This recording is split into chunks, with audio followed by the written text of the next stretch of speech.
I'd like to kind of rededicate this channel to anybody that wants to gain financial freedom through reselling, whether it be on eBay, Mercari, Poshmark, or any other websites.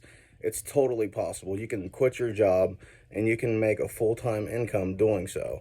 And every day this year, I'm going to be providing you with reselling tips, reselling adventures, sourcing tips, sourcing adventures, so on and so forth. I'm going to try to be comedic doing it because, I'm funny as hell. All right, well, y'all stay tuned. And this is the Box Legend, the first reselling tip of the year. One of the best things that I've bought since I've been reselling. The Box Legend. Look at the Box Legend logo and the Box Legend family crest. To do this first without anything in it. You boom. Boom. And bam. You want to start with your garment facing down. And then you're going to fold the sleeves in this way.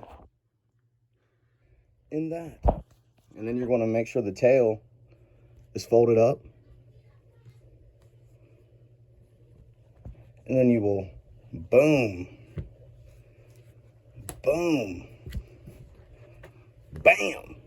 End up with something like this, but not as sloppy since I did it one-handed. That's what your finished product will look like. All uniform folds all the time. It's easier for storage if you're working with a small space. But that's it.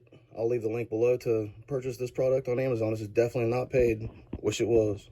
Check back into the channel tomorrow for more reselling tips and who knows what.